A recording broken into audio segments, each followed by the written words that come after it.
We need less than that. 201. In the early months of 1962, Marilyn Monroe was set to go before the cameras for her 30th film. 503. 504.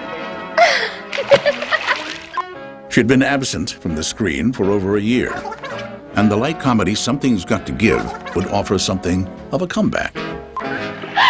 Come on! The water's so refreshing. Legendary filmmaker George Cukor was brought in to direct, 74. and cast opposite Marilyn would be two of the world's most gifted and glamorous stars, Dean Martin Ellen, get out of there! and Sid Charisse. Not like that! Go in and change! The film would also include a small army of Hollywood's most accomplished and respected character actors. Excuse me, are you being helped? You're being waited on. Right there. Oh, here we go. Let's walk. But only 8 weeks after production began, Marilyn Monroe was fired. 2 months later, the star was found dead of an apparent sleeping pill overdose. Something's Got to Give became one of the most talked about unfinished films in Hollywood history. For nearly 4 decades, 500 minutes of unedited footage sat in storage in the vaults at 20th Century Fox. The story of the film and of Marilyn's tragic final days was seemingly lost. Lost until now. Cut it, cut it.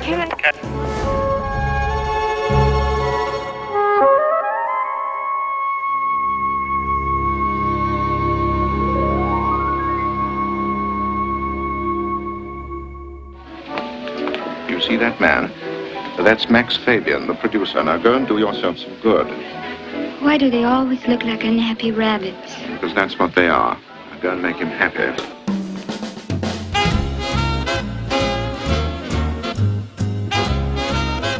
By January of 1962, Marilyn Monroe had been 20th Century Fox's most bankable star for over a decade.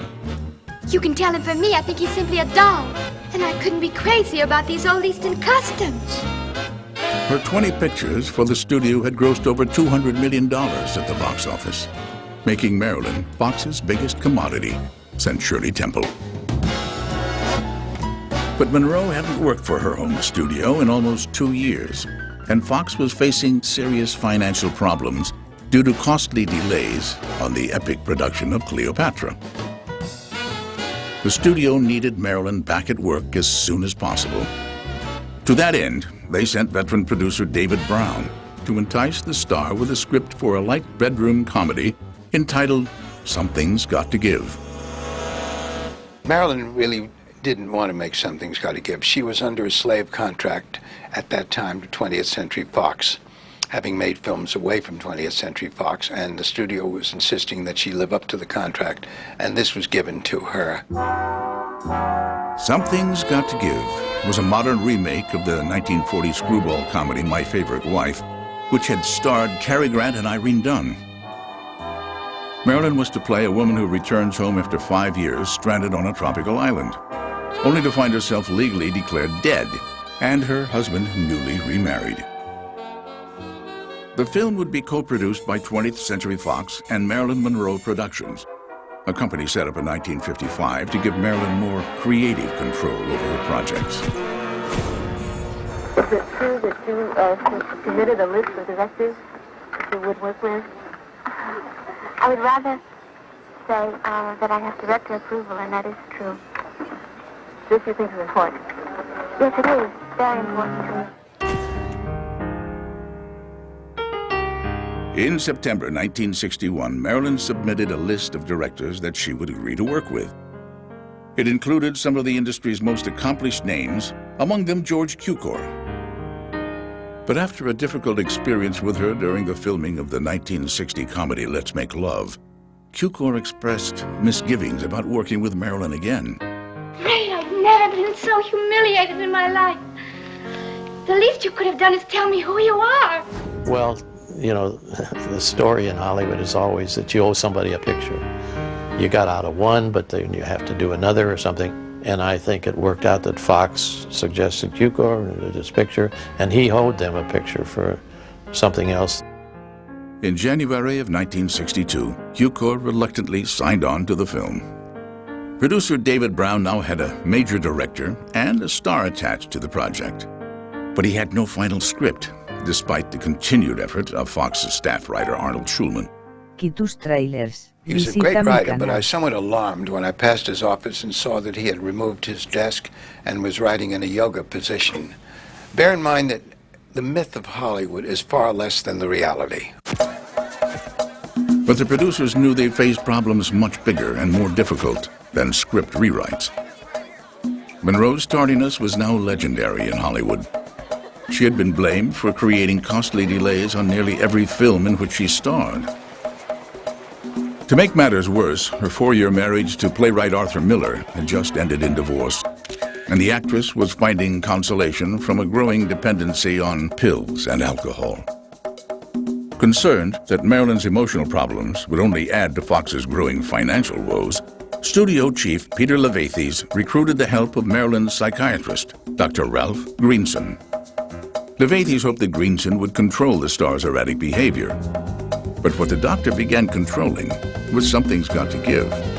His first move was to push out David Brown in favor of his friend, producer Henry Weinstein. I got a call on a Sunday from the then heads of the studio. And they said, could I come and see him? And I went down there and they gave me the script of Something's Got to Give. And I was told not to say anything to anybody about it.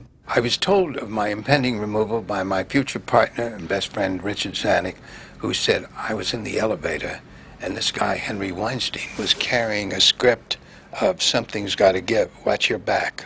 Well, I did, and there was an arrow in it. Director George Cukor was furious at David Brown's dismissal, and his resentment lingered as Henry Weinstein came on board. I did whatever Cukor didn't want to do, and I just did it. I thought he was, right from the beginning, difficult with the script and everything else.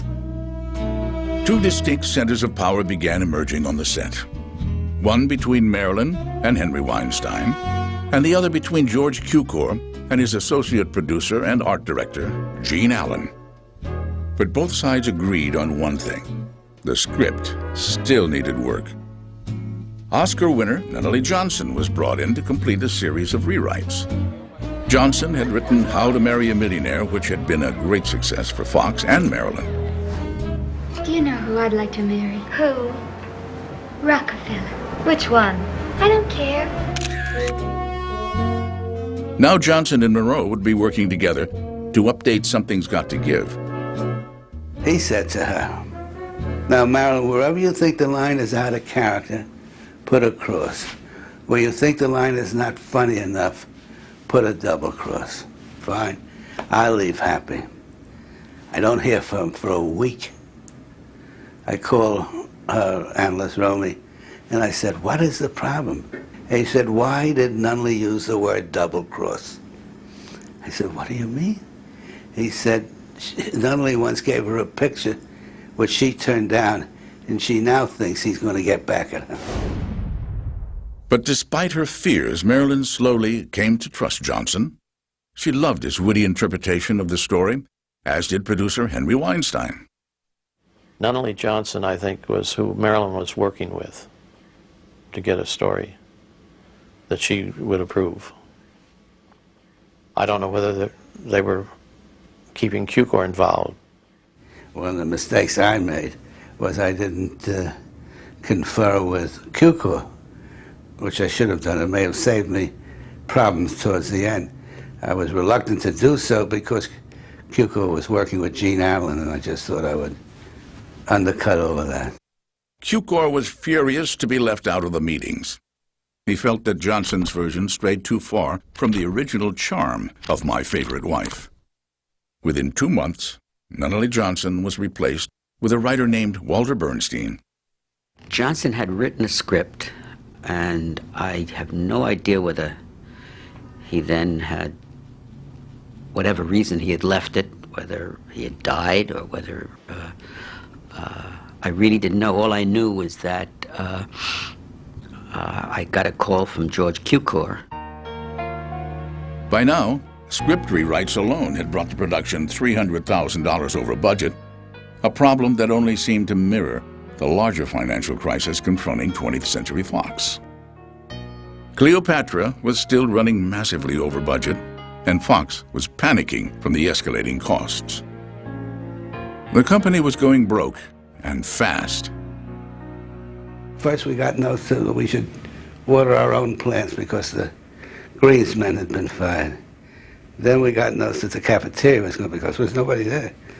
So I said, don't worry about it, I'm eating my plants. It's true. I mean, there was no, it was like a ghost town. A dark cloud seemed to hover over the production of Something's Got to Give. And Marilyn Monroe now had more to accomplish and more to prove than ever before.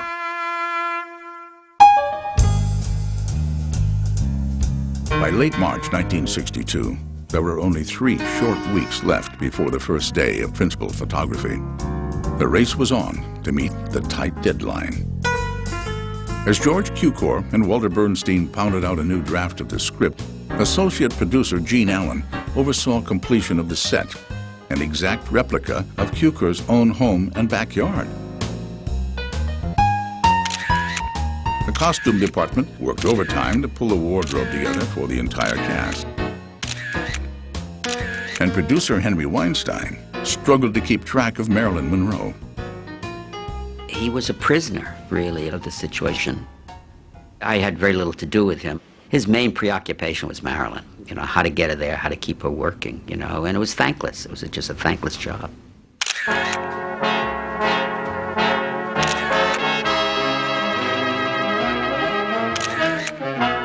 On April 10th, the punctual Marilyn arrived on the set for makeup and costume tests. But to her surprise, George Cukor did not show up to supervise and direct. And I think it was a big mistake for Cukor not to have done that because she was there at her best and she had to take it as a put-down. I'm sure she did. But despite Cukor's absence, Marilyn's performance convinced everyone that she was in top form.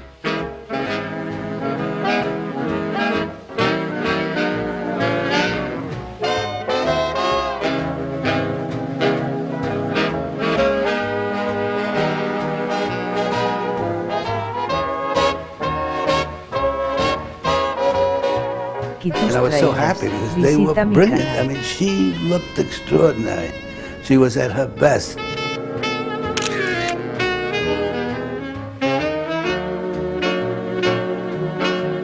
Weinstein couldn't wait to share his enthusiasm with the star herself.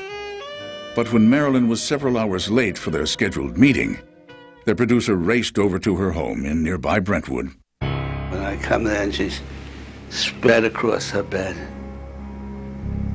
practically nude and really out. So I called Romy up and then we called her internist and they came running over. And this was the first time and I knew we were in trouble. Weinstein was shocked at the sight of Marilyn Monroe, unconscious from an apparent overdose of sleeping pills.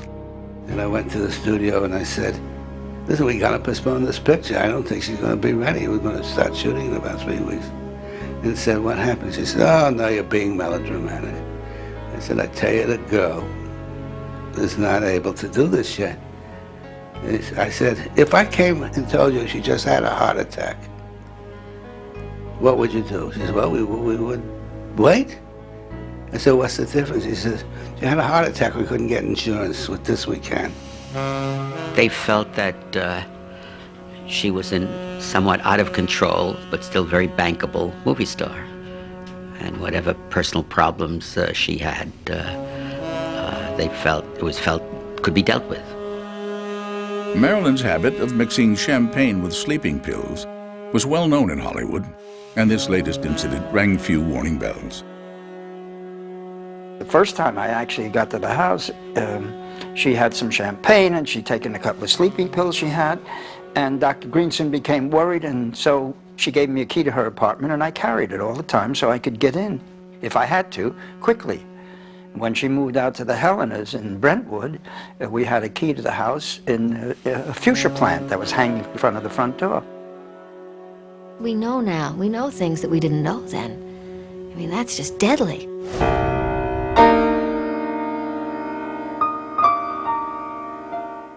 Marilyn had grown dependent on sleeping pills during her rise to fame in Hollywood. She was plagued by insomnia and for the past 2 years sought almost daily psychological treatment from Dr. Greenson to ease her emotional pain. We knew that she was a manic depressive, which is now called bipolar personality. I think the name manic depressive is better, it's more descriptive. And that always meant that there were emotional problems and that she could have big swings in her moods. Marilyn was impressed with Dr. Greenson's warmth and understanding. Traditional patient-doctor boundaries soon dissolved, and Marilyn became like an extended member of the doctor's family. She would eat at his house. Had a small house in Santa Monica with a pool. She would eat there because he wanted to show Marilyn what a normal family was like. I put the words normal in quotes, but so it was really quite simple. And he saw her at his house. He didn't see her at his office. He did everything that was possible, but I mean, he saw the real problems that were Marilyn and tried to keep her functioning. But with just 5 days to go before cameras would roll on Something's Got to Give, producer Henry Weinstein feared that a solution to Monroe's emotional problems and chemical dependency was eluding even her psychiatrist. Weinstein was left to wonder if Marilyn could ever fully recover from what truly ailed her. 3 days after Marilyn's April 10th overdose, she attended a script meeting for Something's Got to Give. Outwardly unfazed by the events just days before, Marilyn focused her attention on the script and tried to establish a working relationship with writer Walter Bernstein. One time I went to her house to talk about a particular scene, and she had some ideas about the scene. And it was a very cordial meeting. You know, she was very, very nice, except you also got the impression you were in the presence of Caesar. I mean, she would refer to herself sometimes in the third person.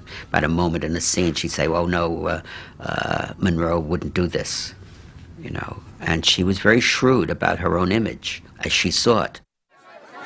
With the script still incomplete, Q-Corps postponed principal photography 1 week to April 23rd. Marilyn promptly left for New York to work on her role with acting coach Lee Strasberg. By now, Marilyn had been studying with Lee and Paula Strasberg for almost 7 years. Lee Strasberg was the foremost proponent and teacher of method acting, who challenged Marilyn to become a serious dramatic actress. To go to the actor's studio after being thought of as the glamour girl, empty-headed blonde, to go there, can you imagine what that took?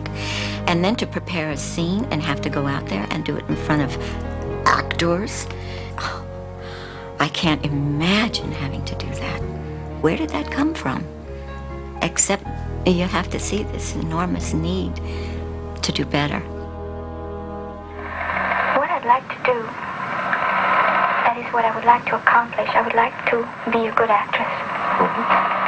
And it's not a matter of being on top, because I think some of the best actors and actresses perhaps aren't on the top. Well, it was a big coup for, you know, for Marilyn to be part of the actor's studio that Lee Strasberg ran. And, I mean, she was a big star and a big personality. And for them to be known as her mentors, you know, and was important to them. The Strasbergs opened their home to Marilyn and gave her the comfort and security of a family. We were sharing a room on Fire Island where we had a summer house, and I woke up early in the morning and Marilyn was standing nude watching the sun come up. And I was looking at her and going, oh. Then I said, you know, Marilyn, I'd give anything to be like you. She was horrified, and she said, Susie, don't say that. I'd give anything to be like you. People respect you. So I think that what she wanted and what she got from my father was respect.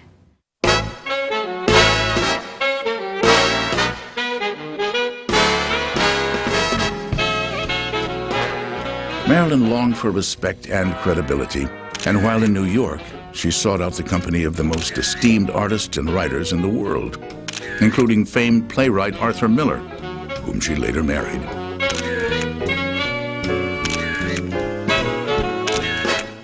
Marilyn, I think, felt she had a chance of evolving not just as an actress, but as a woman.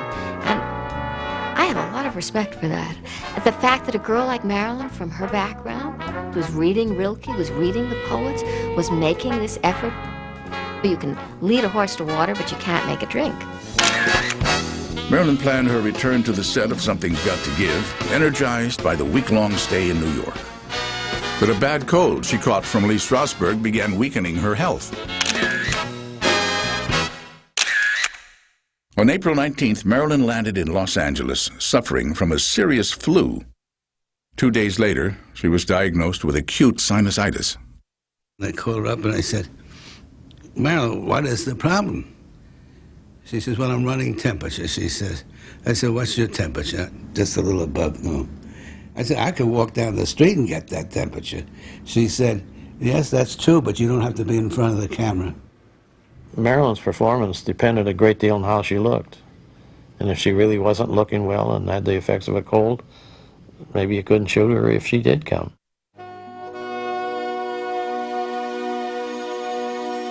Throat and cold problems had resulted in costly delays on almost every one of Marilyn's films. And Weinstein worried the same would happen on Something's Got to Give. She was easily disturbed by the pressure of work, although she worked hard. When she was depressed, her resistance dropped to infection. There's a phrase that is used by doctors called psyche and soma, which means the psychological, emotional thing and the bodily things. They affect each other. On Sunday, April 22nd, studio doctor Lee Siegel reported that Marilyn was too sick with the flu to work. He suggested that Something's Got to Give be postponed for at least 1 month. His recommendation was rejected. I'm not sure they believed her, and they didn't bother to check with me. Cukor proceeded as planned, and principal photography was still slated to begin on Monday, April 23rd. That day, 104 crew members reported to Soundstage 14, ready and eager to work. First day was very lively and everybody was happy.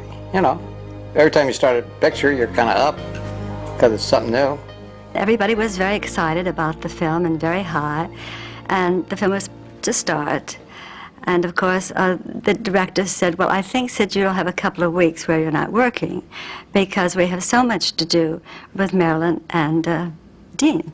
I said, well, that's fine with me. Call me when you need me. But that first morning, Marilyn failed to show up. The phone rings around 7:30, and they said, could you come to the studio right away? And I said, of course. George Cukor was forced to quickly reorganize his shooting schedule. This scene with Dean Martin and Sid Charisse became the first moment of Something's Got to Give, captured on film. Get up and go. Camera! Here Martin's character, Nicholas Arden, returns from his honeymoon with his new bride, Bianca, played by Sid Charisse. Well, here we are. Home sweet home. Later, Timmy, front and center, Daddy's home.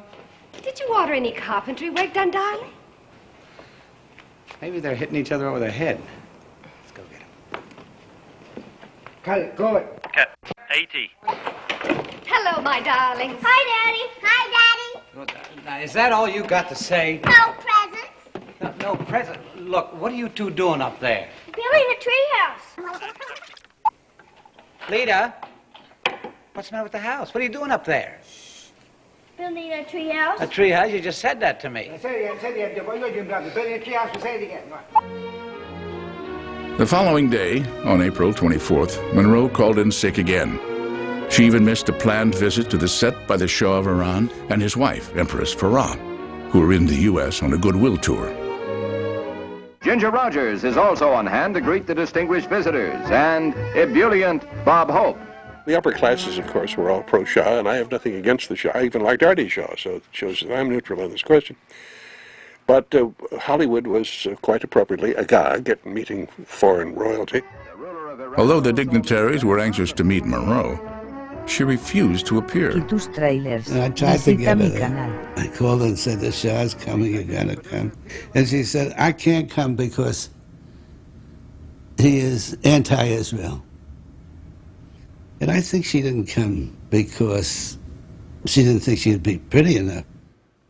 You know, we're all waiting for Marilyn to come around, and they would say, well, we'll just shoot the scene today with you and Steve. Their Majesties then visit a set of Something's Got to Give, to which they are welcomed by Sid Charisse and director George Cukor. Instead of meeting Marilyn, the Shah and his wife watched this scene where Sid Charisse's character, Bianca, appeals to her psychoanalyst, portrayed by Steve Allen. But I happen to know that Nicholas is madly in love with me. I see. That's why it's so maddening, this shyness. Yes. Well, now. Now, you say that even though... Oh, there you are. For the rest of the week, Monroe was a no-show, and the company worked around her. She definitely had sinusitis that summer. She definitely had some bronchial infection occasionally from the drip from the sinus down into her chest. And she felt, at times, definitely weak and depleted by the infection. 191. On Monday, April 30th, one whole week after production had begun, Marilyn reported to work for the first time. That day, George Cukor shot several takes where Marilyn's character, Ellen, emotes silently, reacting to being at home for the first time in 5 years.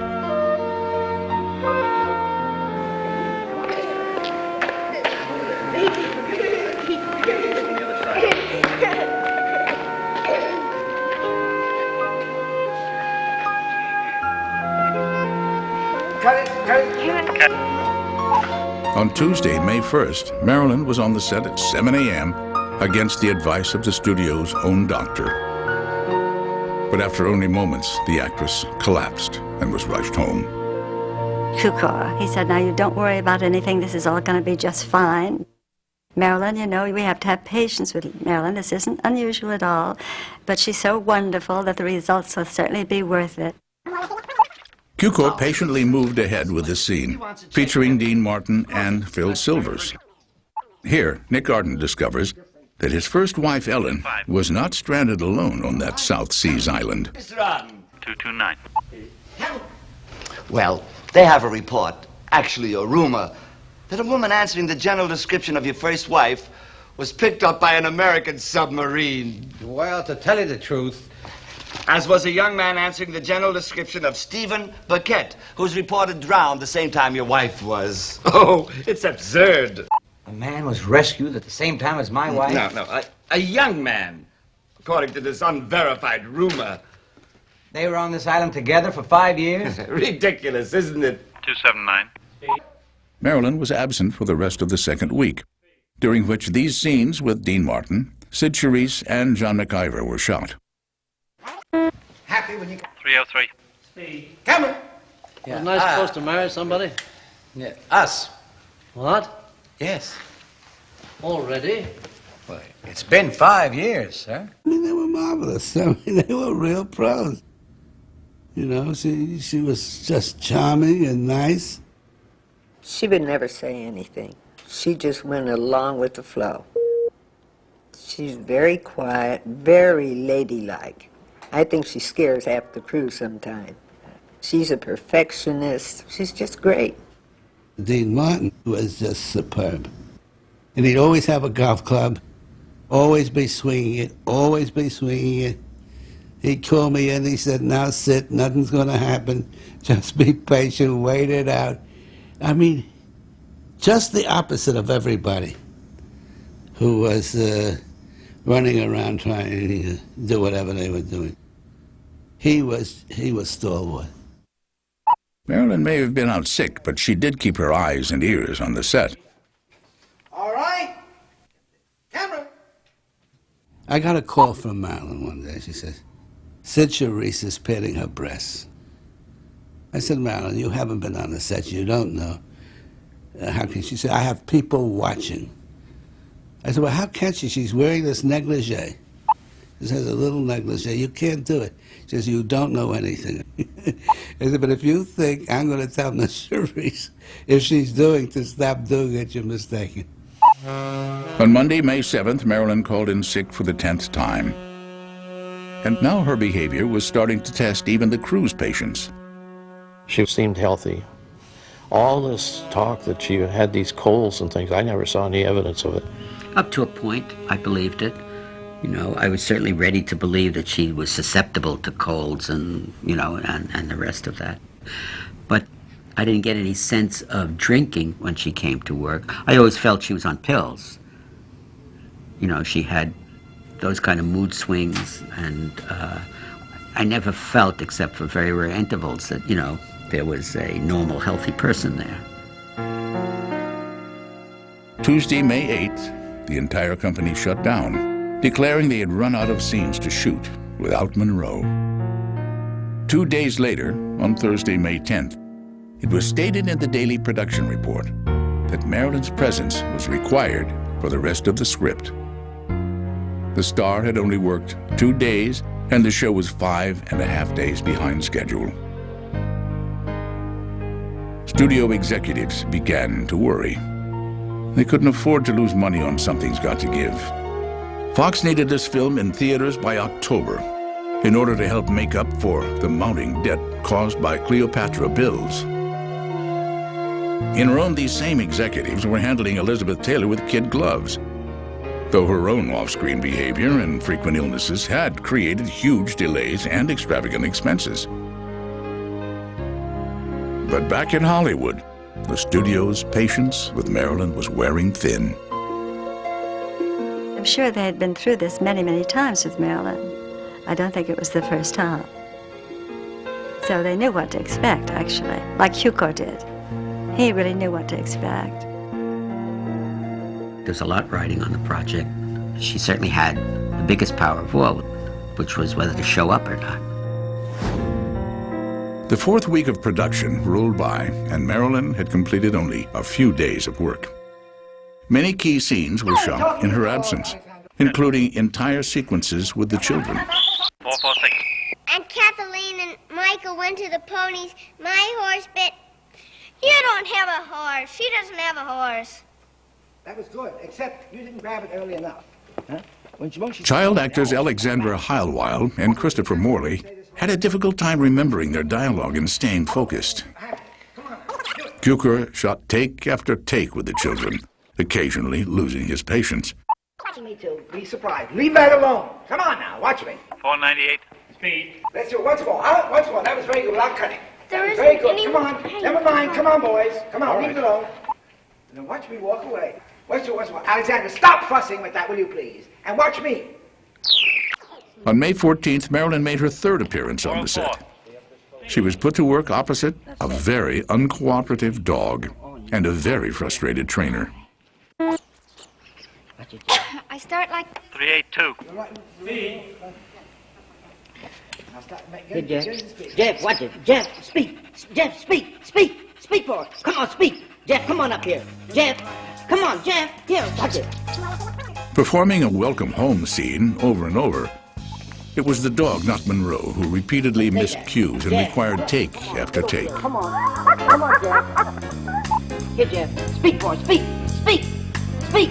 Come on, Jeff. Get it. Speak. That's a boy. Here, Jeff. Well, I used to come here a long time ago. Casey's out of... Jeff, come here. Come on. Get in here. Now stay right there. Jeff, speak. Jeff, speak. Come on, Jeff. Speak. Come on, here, boy. Come on, speak. Watch it. Speak for us. Speak. Animals are never cooperative, except in rehearsals.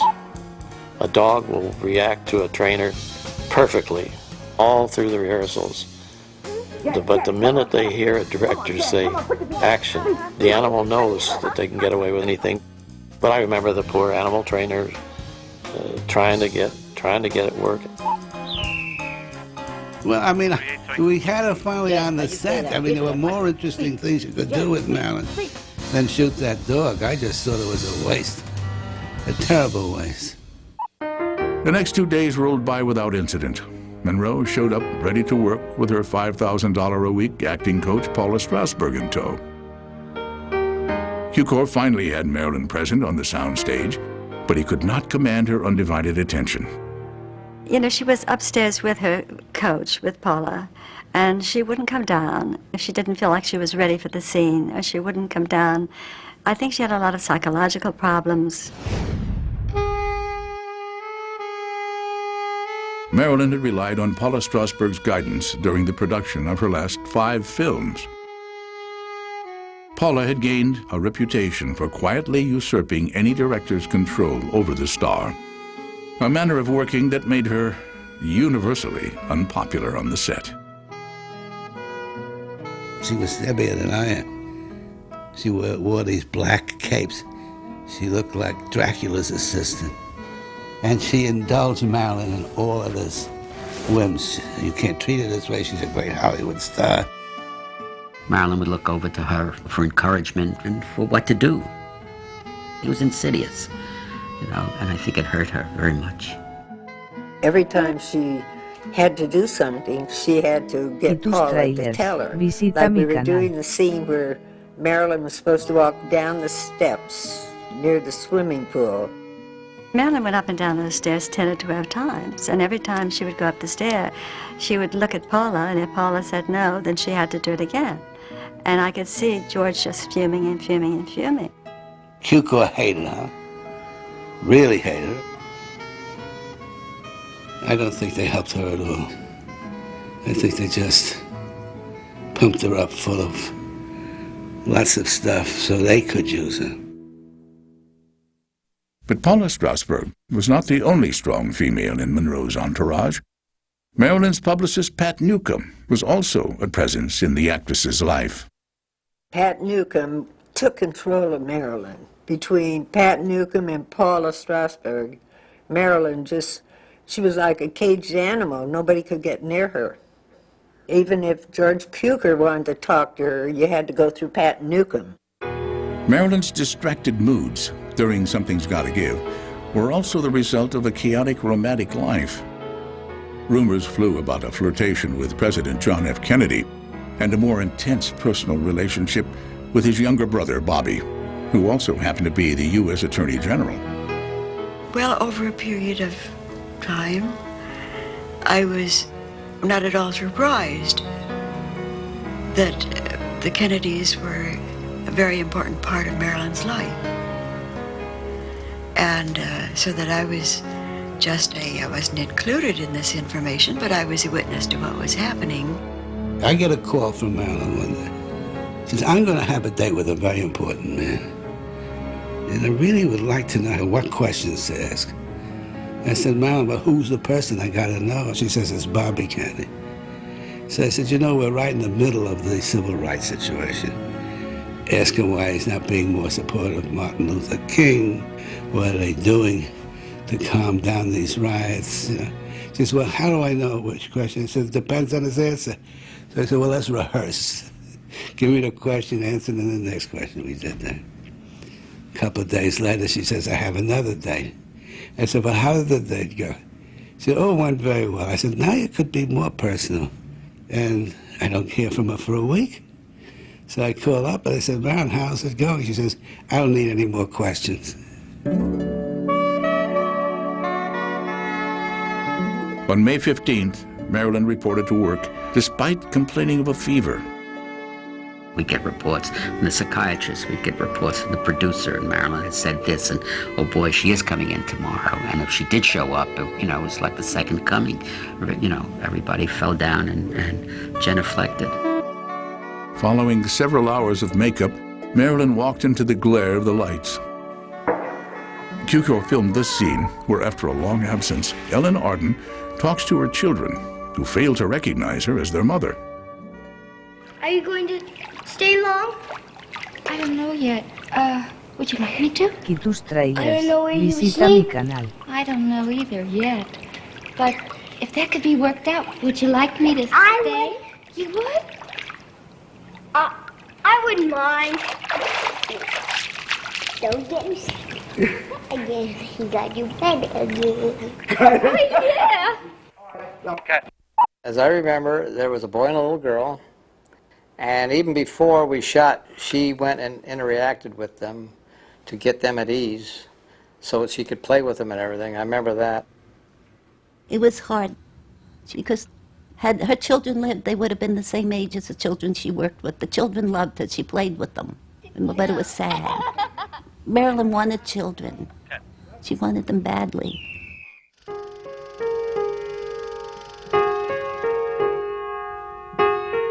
Marilyn's own childhood had been riddled with painful experiences. Her biological father never recognized her as his own child. Her mother was put into a mental institution. And the young girl endured years of emotional, even sexual abuse while growing up in a series of foster homes. Through her years of stardom, Marilyn had been quite open about her desire to have a child. But after several failed pregnancies, Monroe feared she could never have a baby of her own. After a while, even the sight of children reminded Marilyn of a painful void in her life.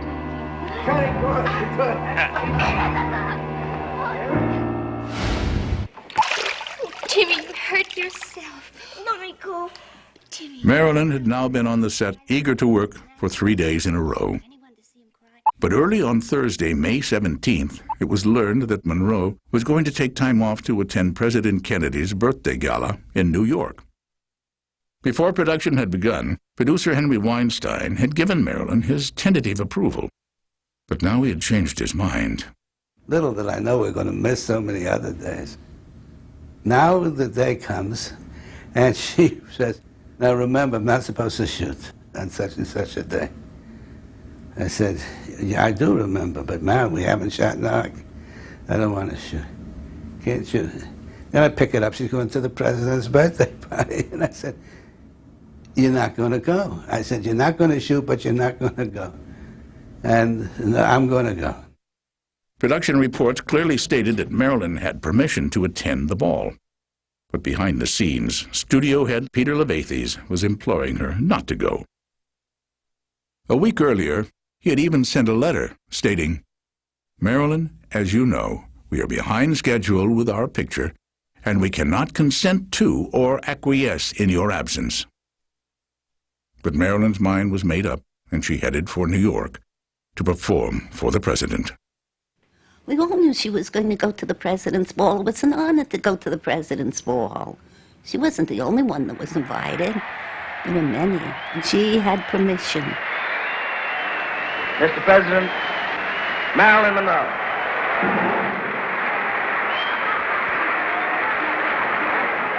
Marilyn's legendary tardiness was made a running gag throughout the evening's celebration. Here she is. But I'll give her an introduction anyway, Mr. President, because in the history of show business, perhaps there has been no one female who meant so much, who has done more. When Marilyn finally appeared, she was wearing a shimmering silk gown that revealed more than it hid. Mr. President, the late Marilyn Monroe. That night, one of her most memorable live performances was caught on camera.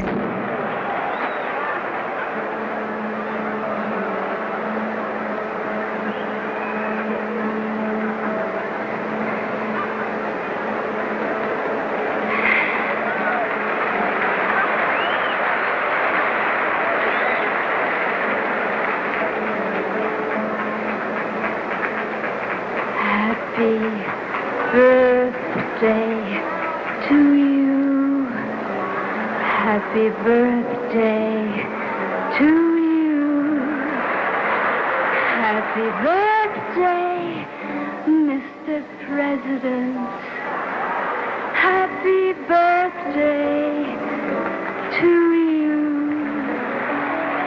back in Hollywood, Fox executives were livid. She just didn't have any sense of responsibility or any respect for them, had no feeling for them, and they just suddenly, I think, moved away from a professional evaluation to a personal snit. Everybody, happy birthday! Well, it was very upsetting to Cukor. You know, the rest of us, we've been in this movie business a long time, and all kinds of things happened, and so it was no big red letter day one way or the other to the crew, just one more episode. But Cukor took it quite personally. The incident marked a significant turning point on the set of Something's Got to Give. On Monday, May 21st, Monroe reported to work and let Cukor know that close-ups were out of the question. No amount of makeup could hide her fatigue. When you're there, you just feel it as manipulation, like the crew felt. You know, you were trying to do your best work, and here was this person, you know, kind of pissing on it. Matters were only made worse the following day, when Marilyn had a fresh reason to postpone shooting. Dean Martin reported to work in spite of a cold and fever. For the next 3 days, Monroe refused to work with Martin for fear of catching his cold. Cukor was forced to shoot these close-ups, heavily filtered to conceal the actress's exhaustion. Okay. Rolling? Yeah. Okay. 496. Tensions mounted on the set, and Marilyn began to lose the support from the crew she had come to depend on. But everyone was prepared to forgive Monroe's behavior when word leaked out that she would be filming a nude swim scene on May 23rd. The first ever by a major American actress. 500. Come on in. The water's so refreshing. It was like panic. I mean, an aura of excitement, people running back and forth. 501. Everybody was kicked off the set, including me. I'd never been off the set in my life with Cukor, but Marilyn wanted everybody off. Only the illusion of skinny dipping was planned, but Marilyn took things a step further. We had a bodysuit for her, where you look nude in the water. And after 2-3 takes, she just tore it off and did it without anything else there. 502.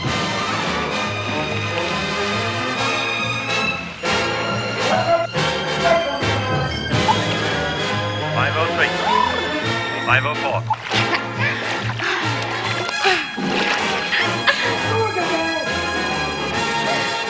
Marilyn posed provocatively on the edge of the swimming pool and made the world take note that she still had a gorgeous body.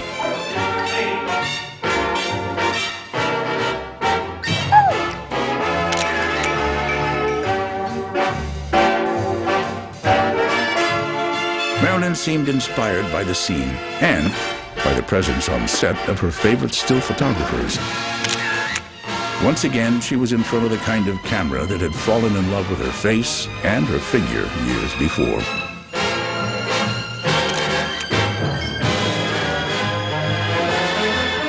When it was all over, she said, well, this is knocking Elizabeth Taylor off the cover of all the magazines. And indeed, that picture was on the cover of every magazine you can think of.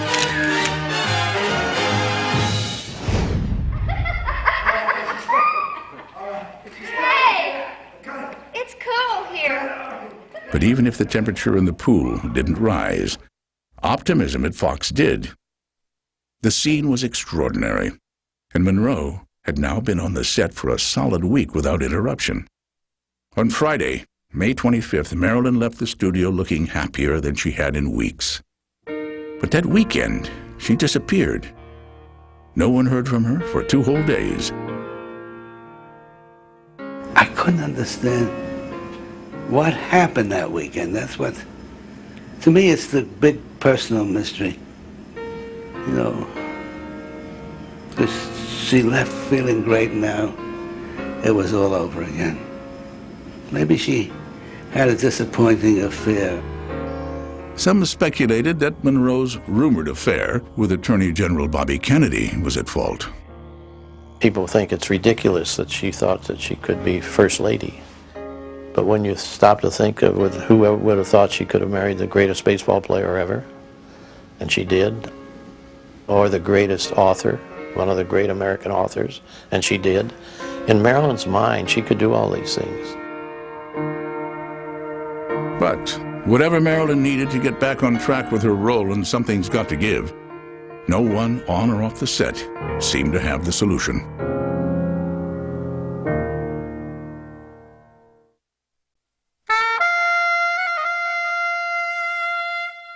On Monday, May 28th, Marilyn called in sick again.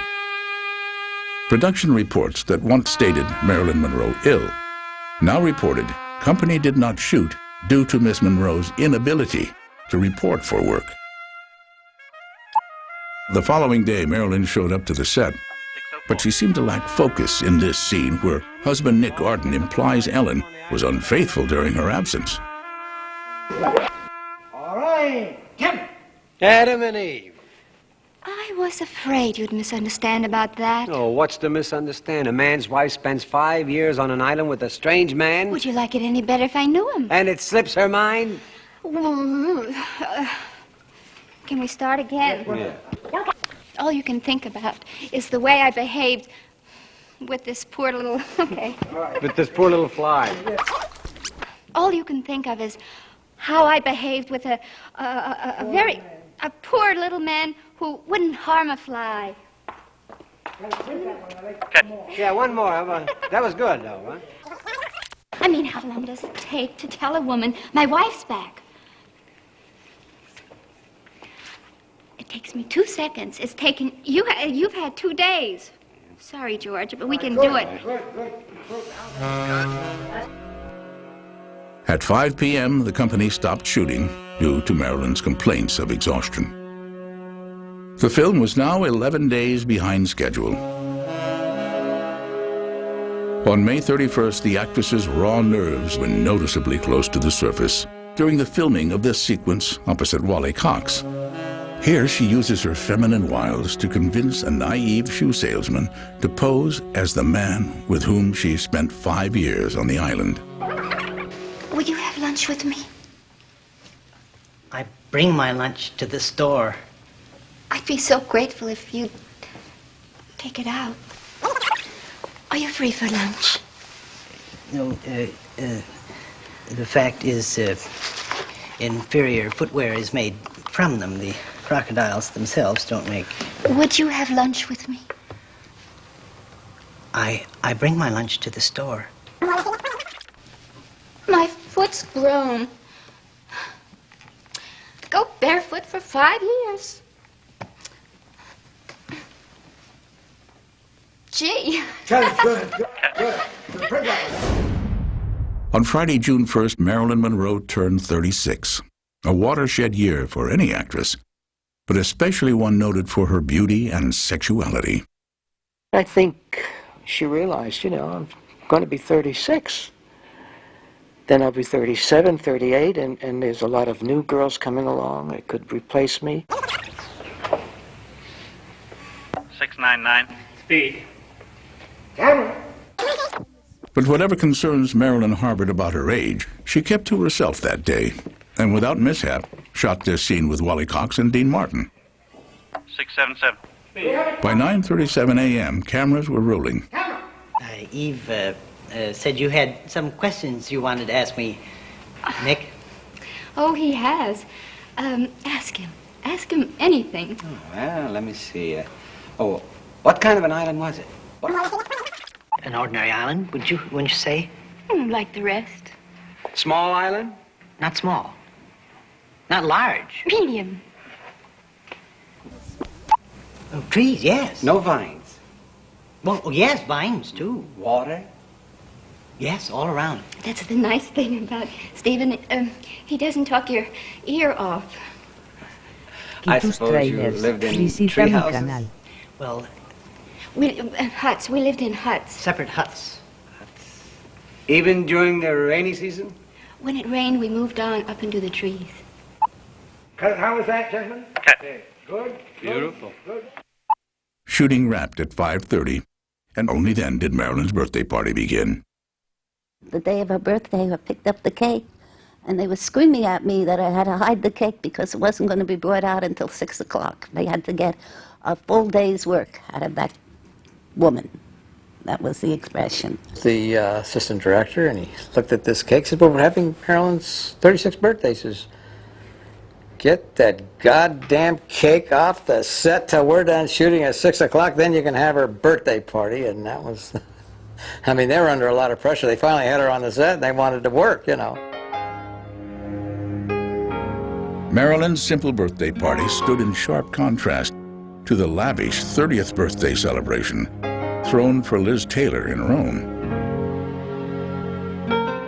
Marilyn topped off her birthday by appearing at a Dodger Stadium fundraiser for the Muscular Dystrophy Foundation. But the evening's damp, chilly air caused Monroe's lingering sinus infection to flare up. And on Monday, June 4th, Marilyn telephoned Weinstein to say she was too ill to work. It was the 17th time the actress called in sick. I said, look, I'll come and pick you up. We'll have a special car. We'll have the coffee ready. I should have said I'd had the champagne ready, but... That whole episode irritated Cukor, because he had been very, very, very patient. The studio had been patient. Well, it's the first time I saw Dean really just got angry. Really, he got very angry. And he started pacing the floor, and George tried to calm him down, patience, and so forth and so on. And after a while, he said, okay, that's it. And he walked right off the set. And that was it, right there. And that's when the whole picture stopped.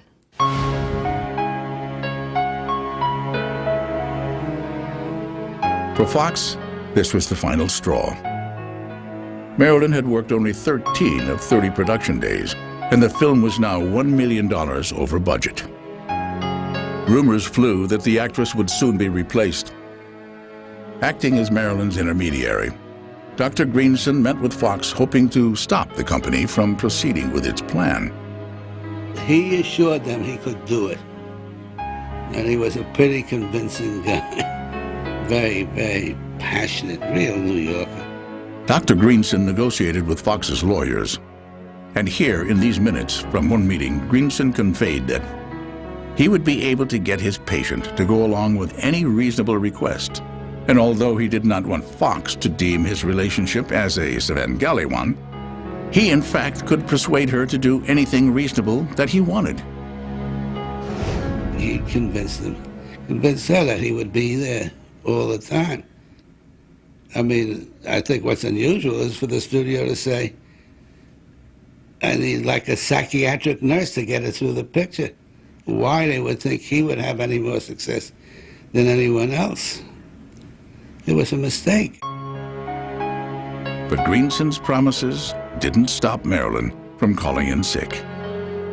On June 6th, Fox executives held a meeting to discuss Monroe's future. George Cukor attended and strongly urged them to replace Marilyn. I ran into him, and he said, well, it just wasn't running too well, was it? Meaning that he just wasn't able to get it together, and certainly wasn't his fault, you know. That same day, George Cukor went so far as to slip news to gossip columnist Hedda Hopper that Marilyn was being removed from Something's Got to Give, and that her career in Hollywood was over. He finally just felt so frustrated and had done everything in the world to keep that production going that he was upset. But he absolutely agreed that there was no way to go on. She was not responding to the scenes. Swimming in a pool, playing with kids, that's all fun. But that's not going to make a movie. On June 8th, 2 days after the meeting, Marilyn Monroe was officially fired.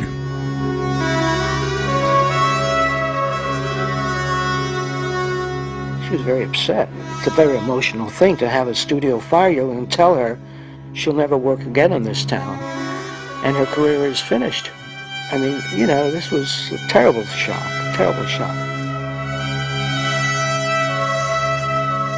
nobody else that I know of could have gotten away with as much as she did on this picture.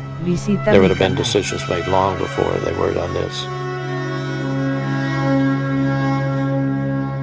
I think they just said, we've had it. We got Elizabeth Taylor and Rome running that show, and we got Marilyn running this show, and you got the inmates running the asylum. Fox still hoped to salvage the picture and quickly approached other actresses as possible replacements for Monroe. After Kim Novak and Shirley MacLaine turned down the role, Lee Remick was fitted for Marilyn's costumes.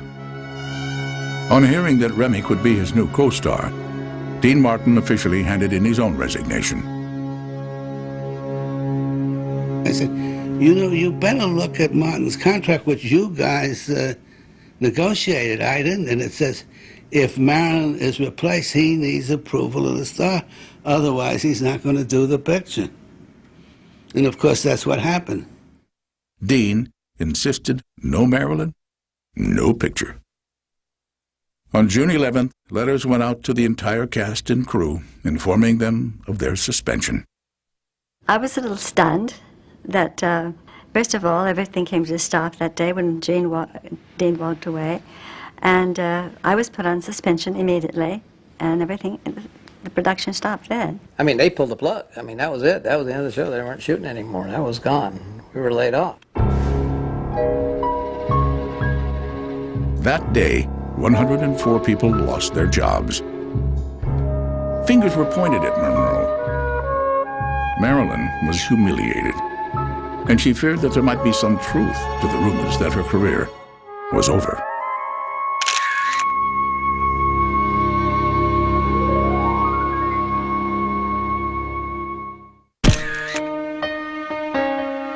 Determined to fight back, Monroe pitted her sexuality, power, and fame against the studio with a storm of publicity. Between June 20th and July 15th, Marilyn spoke candidly with high-profile journalists, including Life magazine editor Richard Merriman. She'd just been fired. There was this huge uproar going on, and I think that's why she wanted to do the article. She jumped at it. A huge Life magazine essay would absolutely confirm that, in essence, she was still alive. She was still Marilyn Monroe. In early July, Merriman conducted 2 interviews at Marilyn's home in Brentwood. The house was empty. There was virtually no furniture in it. Pat Newcomb was there, so the 3 of us sat around in the middle of this empty room on these straight back chairs, and we had the interview. It was about a 3-hour conversation. When I arrived for the next, it's about 2 days later, we had a bottle of champagne, and she drank. And she got high, a little high, and suddenly there was a streak of anger that had not been there before. She was angry at the studio. It was just an undercurrent of anger. I think I was seeing closer to where she really was then, which was a very anxious, angry, scared woman. As Merriman left that day, Monroe made one last request. She begged the journalist not to make her look like a joke. I think she finally articulated her deep fear about herself and about this interview. I think she finally said it, don't make me a joke. I think she felt that on some level she was being treated as a joke. In addition to waging a war of words against the studio, Marilyn continued her personal publicity campaign with pictures. Monroe allowed freelance photographer George Barris unprecedented access to her in a series of revealing photo sessions. She was in a good mood.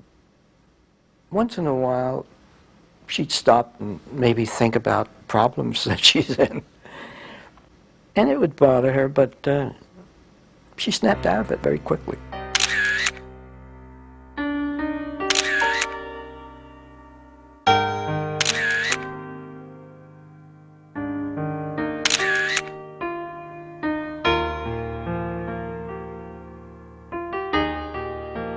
think she was afraid her career could be over. And you know, she worked so hard. And here's a girl that was desperately wanting to be a movie star, not for the money. She just wanted to be famous, and she wanted the world to know her. The photo shoot continued at a house in the Hollywood Hills, where the star's sudden presence surprised the landlord's housekeeper. She says, "Is that really Marilyn Monroe coming?" I said, "Yeah." "Would you introduce me?" I says, "Yes, if she agrees to it." So when Marilyn came up, I introduced them. Her name was Louise. I said, "This is Louise Marilyn." And she stuttered and she said, "Are you really Marilyn Monroe?" She says, "I can't believe it." So Marilyn says, "Well, I can't believe it too." She says, "I guess I am. Everybody says I am." Hundreds of photos were taken over a 3-day shoot. Some of the images revealed the sad, vulnerable, and aging woman behind the actress's platinum blonde hair and makeup, while others celebrated the playful side of America's #1 sex goddess. But Marilyn was doing more to reignite her career than just playing cover girl. Behind the scenes, Monroe was campaigning with her co-stars to get Something's Got to Give back into production. And a couple of weeks later, I had a telegram from Marilyn asking me if I would be willing to continue with the film, and if she could get the studio to start the film, start it up again. So I told her, of course, I'd be more than happy to do it. Just weeks after her firing, Fox did an amazing about-face and told Marilyn that they wanted her back. Trade-offs were negotiated and concessions were made on both sides. Marilyn agreed to give up having Paula Strasberg on the set, and in return, director George Cukor would be replaced with Jean Leglesco. On August 1st, Marilyn signed a $1 million 2-picture contract with Fox, and plans were made to resume shooting Something's Got to Give as soon as possible. She pretty much got her way, but she was in control of situations when it was just one-on-one. I don't think she controlled the big picture, but she certainly bits and pieces of it. Marilyn had scored a major victory with Fox, but with all the pressure surrounding the negotiations, she was having more trouble than ever with her insomnia. By now, she was seeing both of her doctors every day. I had prescribed, I think, 24 Nembutal, which is a good dose. And of course, she was supposed to take a few every night. But even if she took all at once, it's problematic that that was a fatal dose. We try to keep it down and give her the Nembutal more frequently in smaller amounts. Marilyn had every reason to celebrate. Her career was back on track, she looked healthy, and it seemed that most of the problems facing her had been resolved. But on Saturday, August 4th, Marilyn turned down a dinner invitation from Peter and Pat Lawford and opted instead to stay at home. At approximately 7:30 p.m., she received a phone call from her former stepson, Joe DiMaggio Jr., and was delighted to speak with him. There were other phone calls to Marilyn that evening. As I happened to talk to her on the phone that night, earlier in the evening, and she was happy and in a manic phase. So I thought her mental state was good. She sounded cheerful. Apparently something happened to suddenly depress her. According to her housekeeper, Marilyn retired to her bedroom at about 9 p.m. Marilyn came to her bedroom door. I was sitting in the living room, and she said, "Good night, Mrs. Murray. I think I'll turn in now." And she closed the door.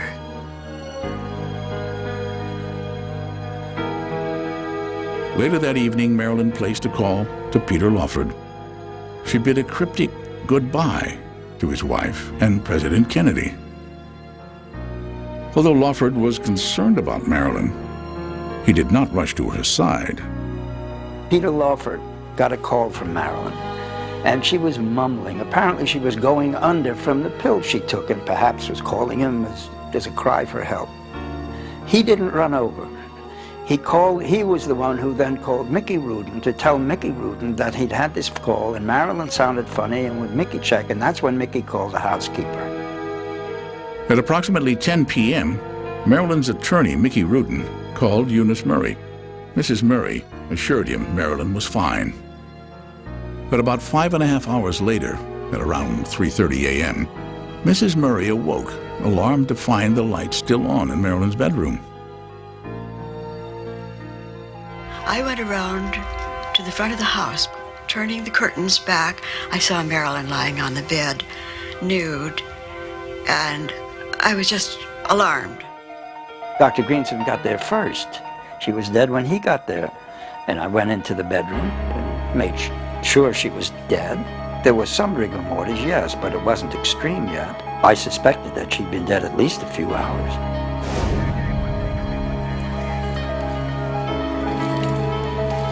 There are many theories about the events leading up to Marilyn Monroe's death.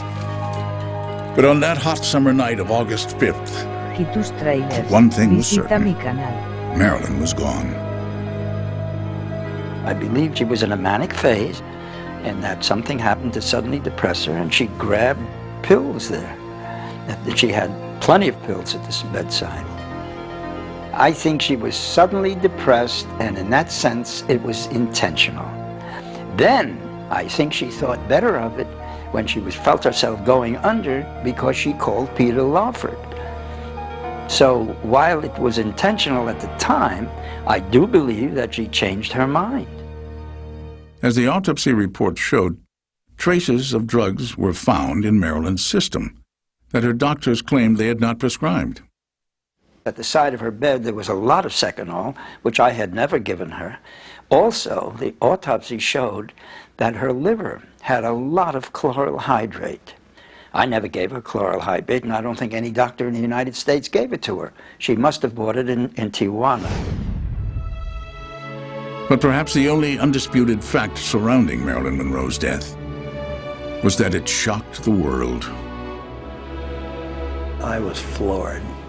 I had no suspicion whatsoever that this woman was on the edge of anything like that. Think of Marilyn Monroe attempts suicide around the world, punishing those SOBs at Fox, punishing all the people who had been mean to her, who treated her like a joke. I had several phone calls from ordinary women. The general feeling was that if they had only known Marilyn was in trouble, they would have done everything they could to help her.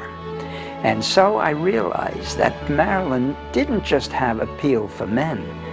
Women were aware of the lost little girl inside of her, and they reacted to that. Marilyn's funeral took place at 1 p.m. on August 8th at the Westwood Village Mortuary Chapel.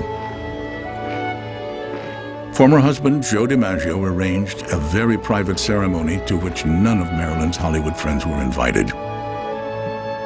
Lee Strasberg read the eulogy, and hundreds of Marilyn's devoted fans turned out to pay their last respects and to catch one final glimpse of the world's most famous, most glamorous, and most tragic superstar.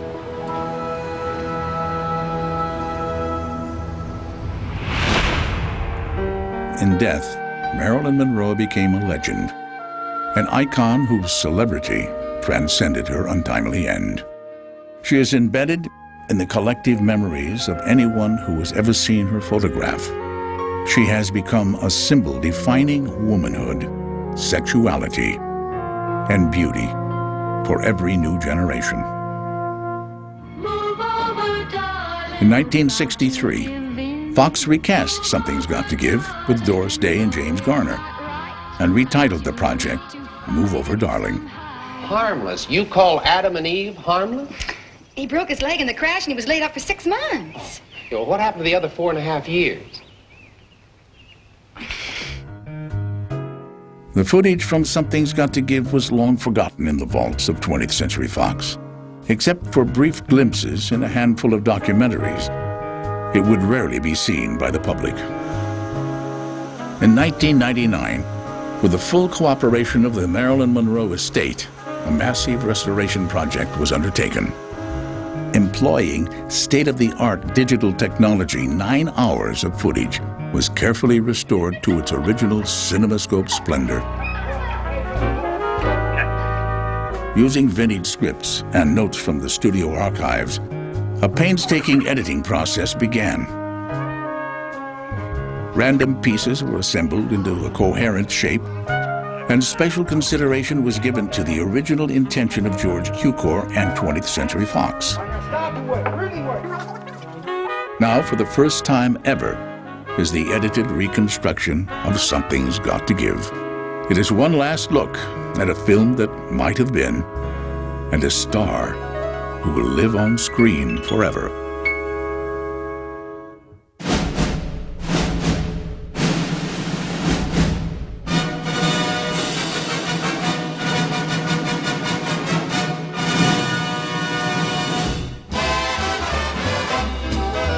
When an irresistible force such as you meets an old immovable object like me, you can bet just as sure as you live, something's gotta give, something's gotta give, something's gotta give.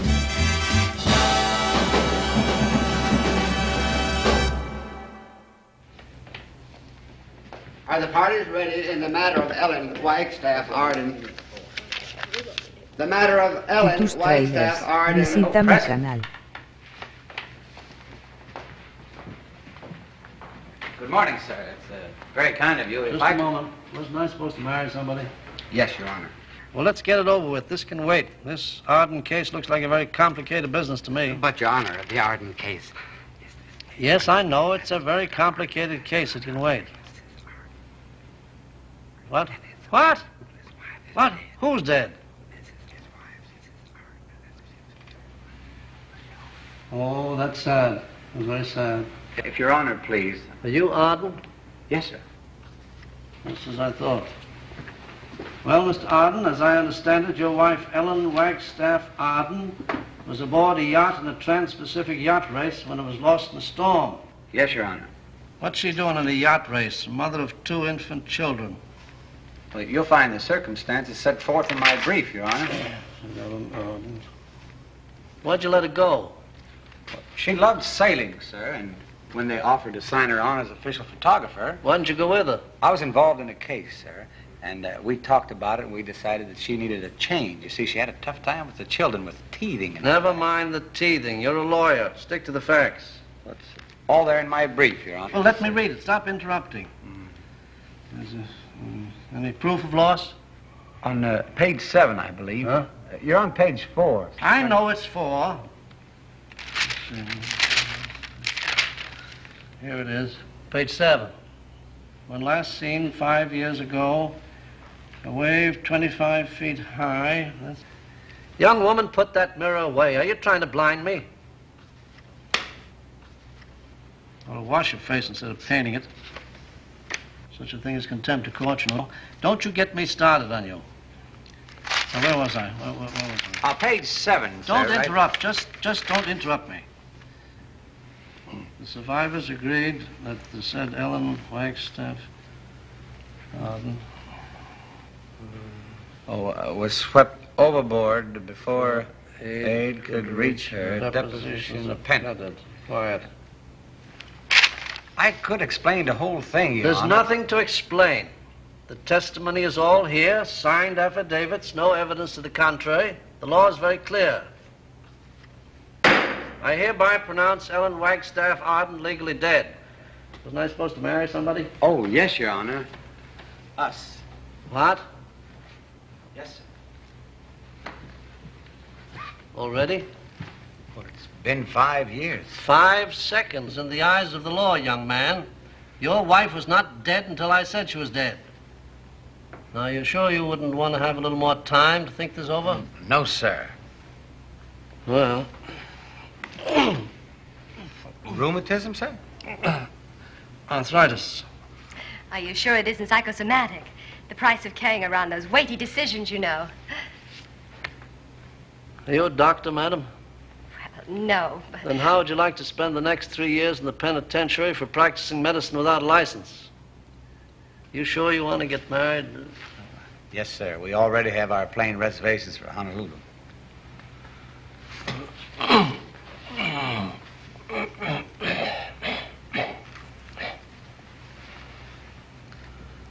Marriage has always been an honorable estate in the history of man, and unto this estate you have come.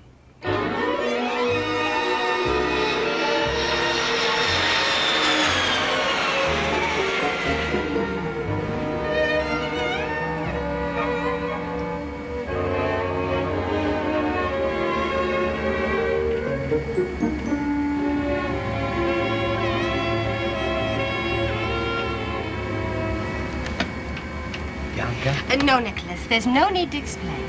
I told you, I understand. You don't understand. Now, will you listen to me? It's about Ellen. Not really. Really? Yeah. You just think it is. Actually, she's your mother's surrogate. My mother's what? You see, Nicholas, what you really needed in your first marriage was not so much a mate as a mother figure. Not so much a wife as a soft, warm bosom for a little boy to rest his tired little head on. Now, isn't that what Ellen was? Well, part of her. So you see, there's really no need to be ashamed. After all, it's perfectly natural to be afraid of a relationship with a real woman.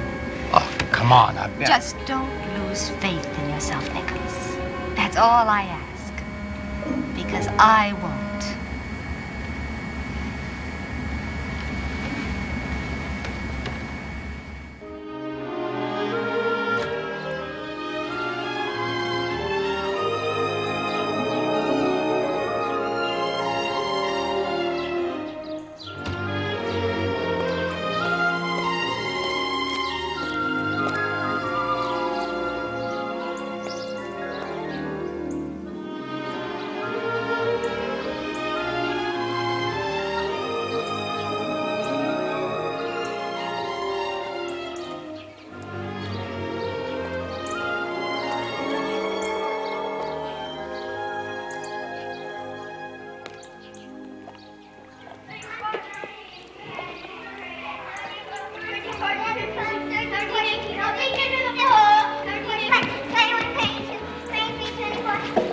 Here's the ball.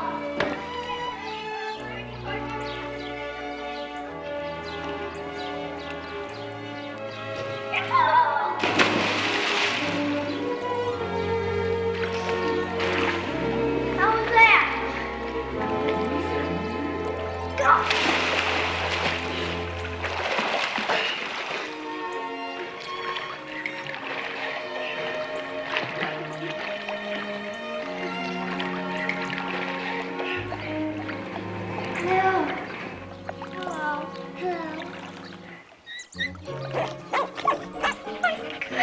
Dippy! What on earth has he been feeding you? Silly old thing. How does he know you? I used to come here a long time ago. He remembers me. He tries to bite everybody else. Oh, Tip wouldn't try to bite me, would you, Tip? Tip's my friend. Did you come here to see Mrs. Duncan? Yes. I'm an old friend of hers.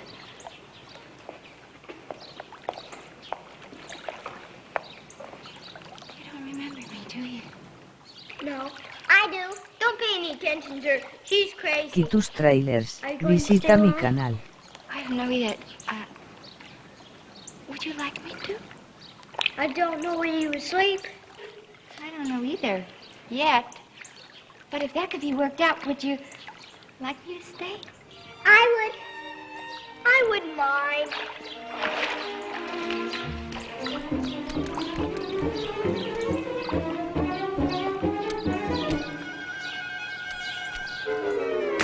Oh! Hey! Come on.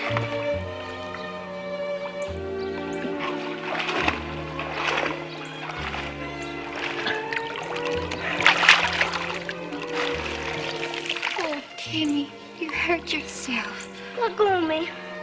Timmy, you know, far away in the South Sea Islands, when a man hurts himself and he doesn't want people to see him cry, you know what he does? What? He has somebody else cry for him. How does that help? You'd be surprised. Can I cry for you? That's silly. I'm glad. I'm okay now. Okay. I have a splinter in my foot. All right, let's get it out.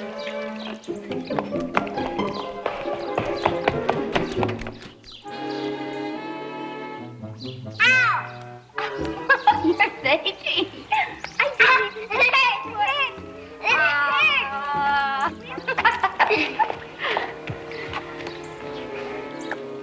I used to come to see your mommy, too. She drowned. Do you ever think about her? Once a year I do. Once a year I do, too. Only once a year? We take flowers to church on her birthday with Daddy. You put those flowers under that window? Which window? Doesn't she have a stained glass window there or something? Oh, that one. I think so. I forgot. Daddy said we're going to get a new mommy.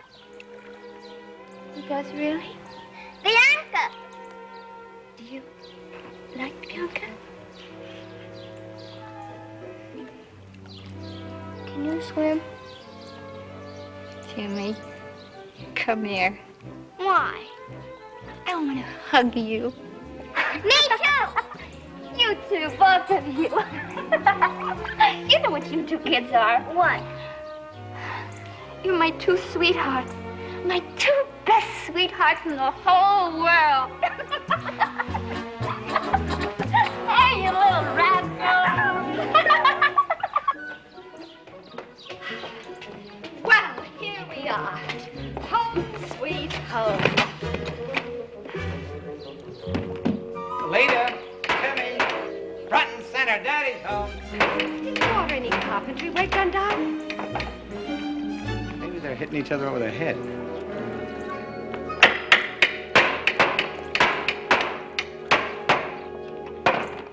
Hello, my darlings. Hi, Daddy. Hi, Daddy. Is that all you got to say? No presents. Presents? Well, what are you two doing up there? Building a tree house. Treehouse. Well, come on down now and say hello. Come on. We can't, Daddy. We have to finish this before the rainy season. What's the matter with the house? Did it spring a leak? You don't understand. We're on the South Sea Island. You're on a what? Oh, it's probably part of their schoolwork. You know, learn by living. Which island are you on, dear? Gaston Island, the one like Mrs. Tick lived on. Mrs. Tick? Yeah. Miss Ingrid Tick. T-I-C, Tick. Is Swedish name. Mrs. Duncan give me position to take care of children. So nice meeting you, Mrs. Tick. Nicholas, shall we go in now? Would you take these things in for me, please? Oh, no, I'll take it. Yes, no trouble. We have been waiting for you to come home. Honeymoon is over, yeah? It's just begun. Nicholas. Why is she talking like that for? Grown-ups. Nicholas.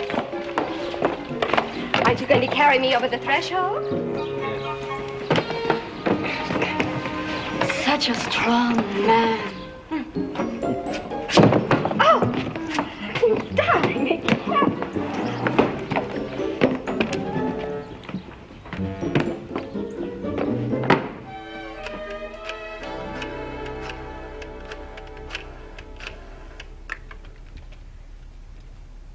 Dr. Schleck, Bianca Russell. Oh, I mean, Bianca Arden. Yes, it is a rather interesting slip. Dr. Schlick, I do hope you don't mind my calling you at this late hour, but I just got back from my honeymoon, and I just wanted to tell you how marvelous everything is. Well, Nicholas does have a few little problems, but I'm dealing with everything very rationally. Yes, I am quite proud of myself. Thanks to you, Dr. Schleck. Oh, no. Everything's fine. Just fine.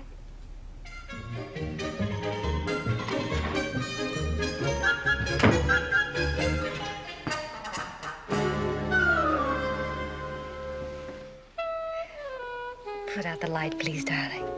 Bianca? I love to hear you say my name. Come here.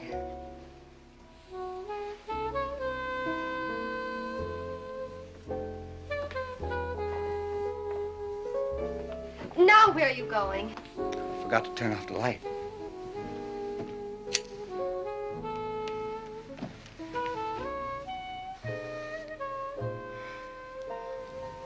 Oh, it's too dark. I like it that way. Bianca, I've got to tell you something. Not until you come to bed. Now! I won't listen. You gotta listen.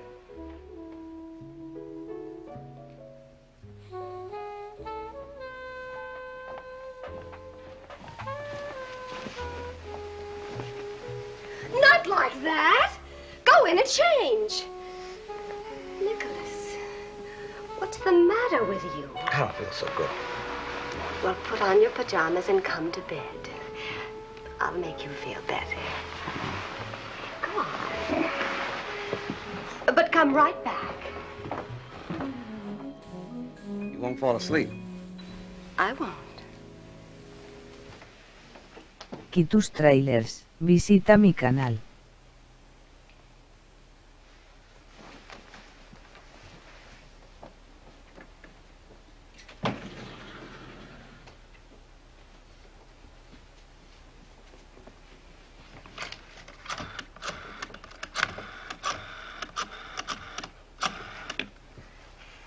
Dr. Schlick, Bianca Arden again. Oh, no. No, everything's just fine. Well, yes. That's exactly the way he is acting. Oh, well, yes, I do know it happens very often. Well, yes, I've been very understanding. Oh, just a minute. Now, do what? Mm-hmm. Well, I am calm. Well, yes, I've tried that, too. It's a very good idea, Dr. Schlick. Thank you, Dr. Schlick.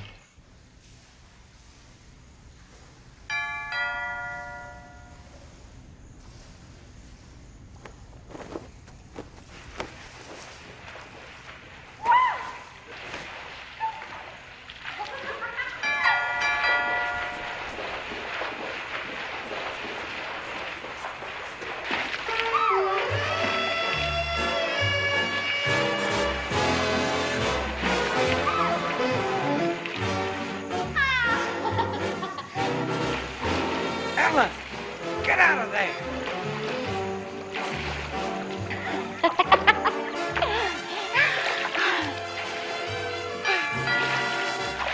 Get back in.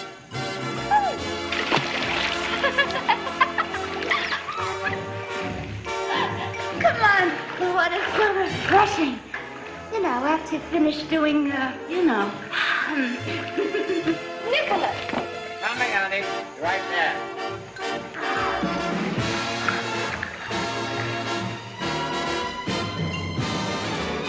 Nicholas!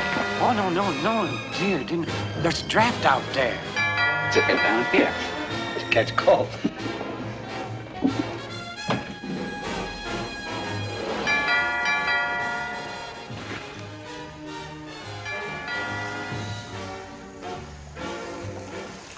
Put this on.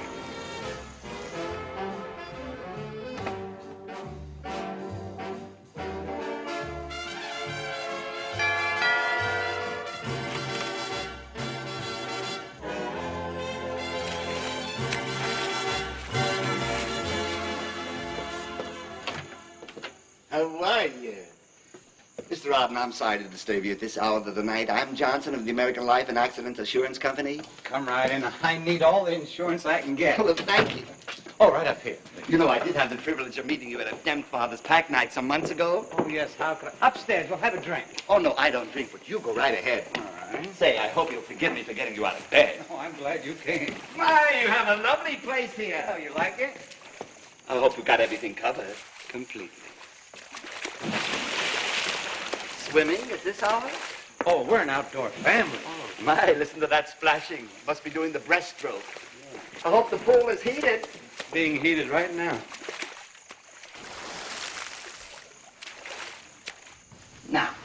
Mr. Arden, have you received any communication from your first wife, Ellen Wagstaff Arden? What? I mean, any letters, telephone calls, telegrams?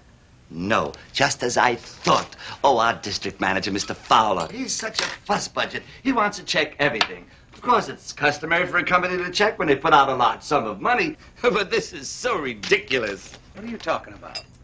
Well, they have a report, actually a rumor, that a woman answering the general description of your first wife was picked up by an American submarine. Well, to tell you the truth, As was a young man answering the general description of Stephen Burkett, who was reported drowned the same time your wife was. Oh, it's absurd. Would you say that again, please? Oh, it's really not worth repeating. A man was rescued at the same time as my wife? No, a young man, according to this unverified rumor. They're on this island together for 5 years? Ridiculous, isn't it? What else did your district manager hear? Well, nothing, really, but it seems that he talked to someone who talked to someone else who spoke to one of the sailors. Well, I have it here. The sailor said the woman called the man Adam. Adam? A far cry from Stephen. Oh, it's just too absurd. What did he call her? Eve. Eve? Adam and Eve. Oh, a delightful fancy. A delight.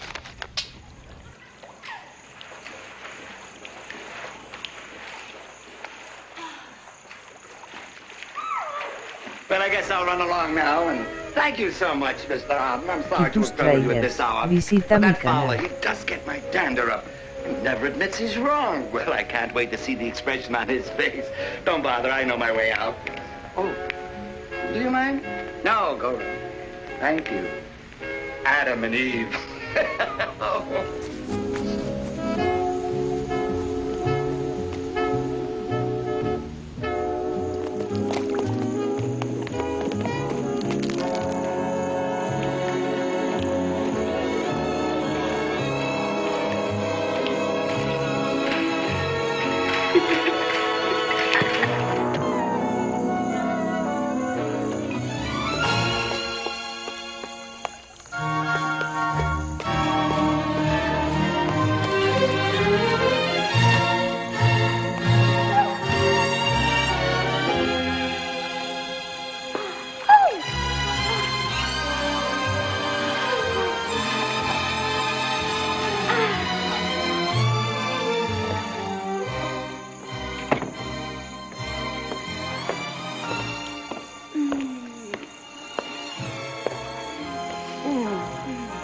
You enjoy your swim? I always used to take a moonlight swim on the island. With Adam? Adam? Did you always take a moonlight swim on the island with Adam, Eve? Oh. Adam and Eve. I was afraid you'd misunderstand about that. Oh, what's to misunderstand? A man's wife spends 5 years on an island with a strange man. Would you like it any better if I knew it? And it slips her mind? Well, I was going to tell you, but I know how upset you get about little things. Little things? First of all, you misunderstand. You see, he was trying to get the boat through the surf. He broke his leg. He was laid up for 6 months. 6 months? That still leaves 4.5 years. All you can think about is the way I behaved with a poor little man who wouldn't harm a fly. Why don't you think about telling her that your wife's back? No, that wouldn't occur to you, would it? I was going to tell her. I mean, how long does it take a man to tell a woman that his wife's back? That his wife's back. It takes 2 seconds. I just did it in 2 seconds. You've had 2 days. Don't change the subject. Oh, and excuse me for. That's why you're picking on Adam? If only you could see Adam. Gentle, harmless Adam. I'd like to see him. I'd like to thank him for all he did for you. I've already done that. I want him to know how grateful I am. I told him I knew you'd be. Where's he now? The YMCA. YMCA? Yes, he lives at the YMCA, and he loves it at the YMCA. What else do you want to know? Yes? Not there. Thank you.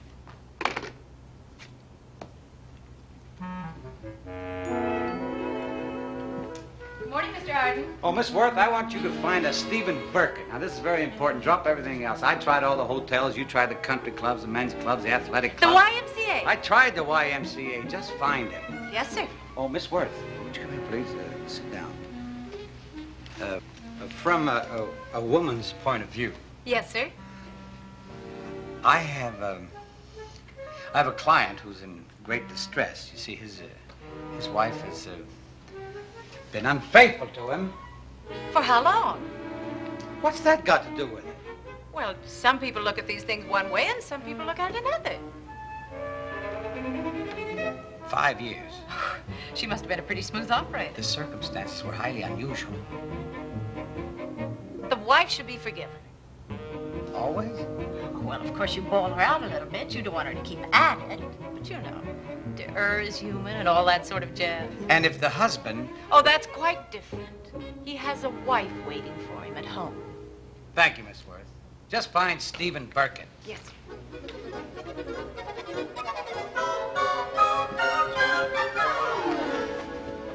Going out with the children, Mrs. Tick? Yes, my day off, madam.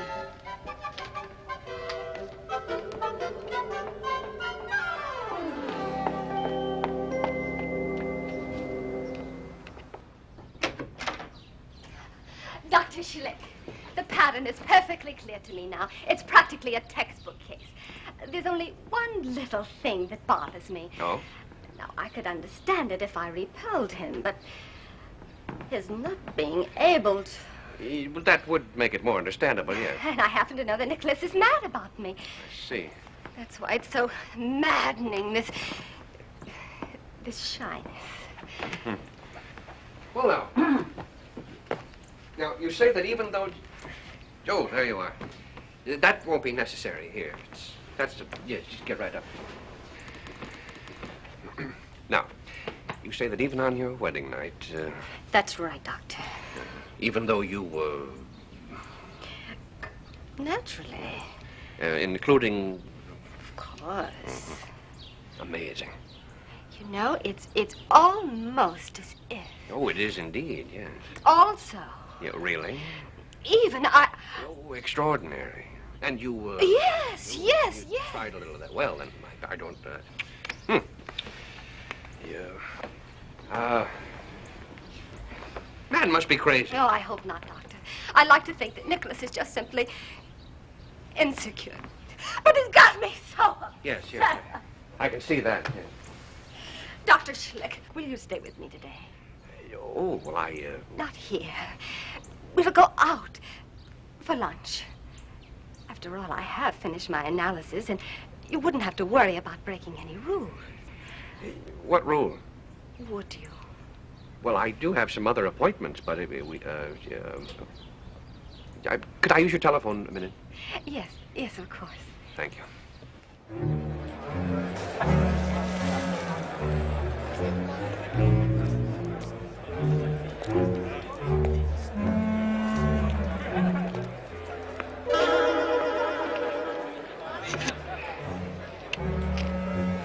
Stephen Burkett, please.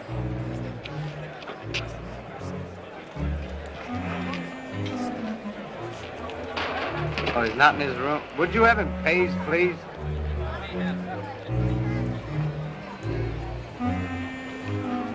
Paging Mr. Burkett. Call for Mr. Stephen Burkett. Mr. Burkett. Mr. Burkett.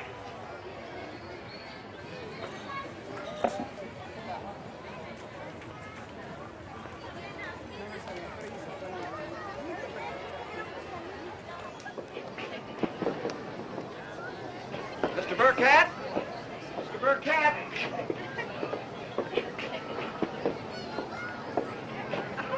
Mr. Burkett?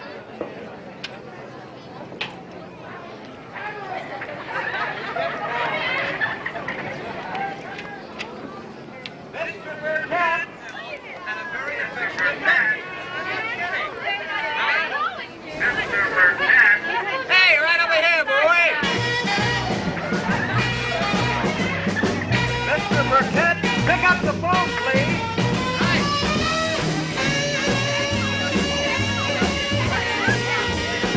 Steve Burkett. Hello? Hello? I guess they'll call back. Come on, gal. What do you say? Let's go for Jeff. Come on.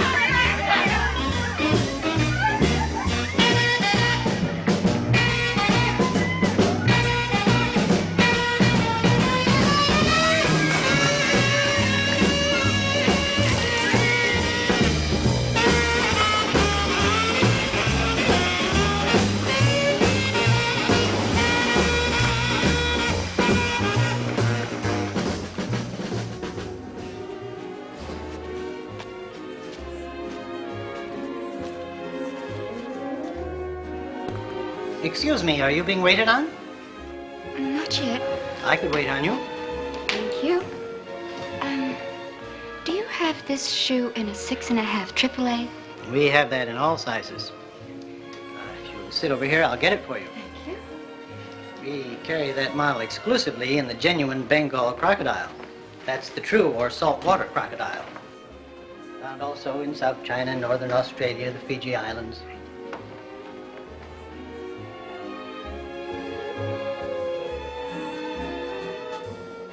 Of course, there is the freshwater crocodile found in Rhodesia and parts of North America. But they make inferior footwear. Are you free for lunch? That is, inferior footwear is made from them. The crocodiles themselves don't actually make... Will you have lunch with me? I bring my lunch to the store. I'd be so grateful if you'd take it out.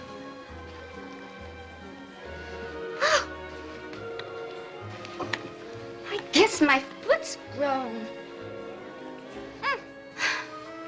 Go barefoot for 5.5 years.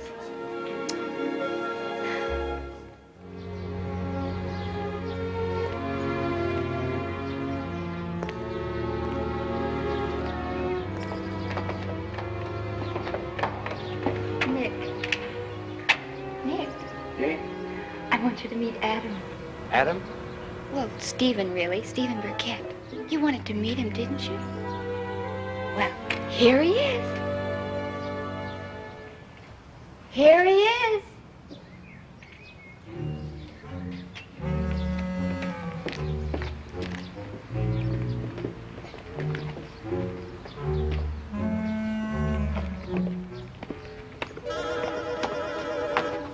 Well, so this is Adam.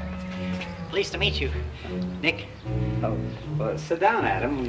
Take a load off your feet. Thank you. I really don't have very much time. I'm making a report to the Kitus Geographic Tráilers. Society on the flora Visita and mi fauna canal. we found on the island. I was very excited by the island's vegetation. I'm afraid I spent so much time in research, I wasn't very good company for your wife. Oh, I'm sure she understood. Eve said you had some questions you wanted to ask me, Nick. Oh, he has. Ask him. Ask him anything. Well, let me see. Oh, what kind of an island was it? I'd say it was an ordinary island, wouldn't you say? Like the rest. Small island? Not small. Not large. Medium. Jungle? Jungle.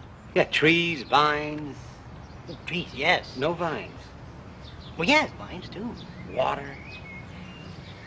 Well, yes, all around. That's one of the nicest things about Adam. He doesn't talk your ear off.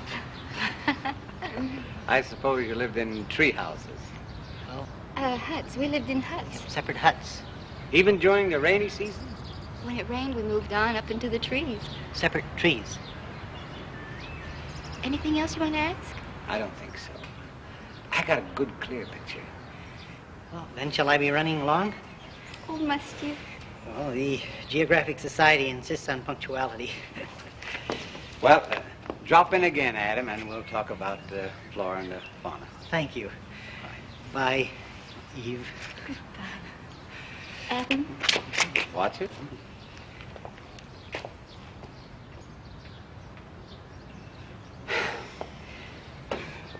Satisfied? Completely. No. Aren't you ashamed of those suspicions you had about me? Terribly. Cut it good. Thank you. Cut.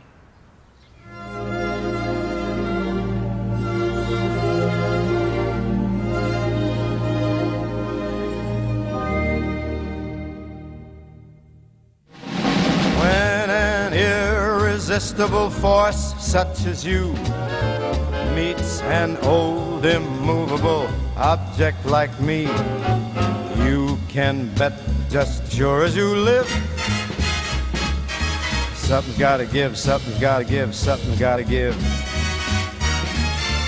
When an irrepressible smile such as yours warms an old implacable heart such as mine. Don't say no because I insist. Somewhere, somehow, someone's gotta be kissed. So on guard, who knows what the fates might have in store from their vast, mysterious sky. I'll try hard, ignoring those lips that I adore. But how long can anyone try? Fight, fight, fight, fight, fight it with all of our might. Chances are some heavenly star-spangled night we'll find out just as sure as we live. Something gotta give, something gotta give, something gonna give.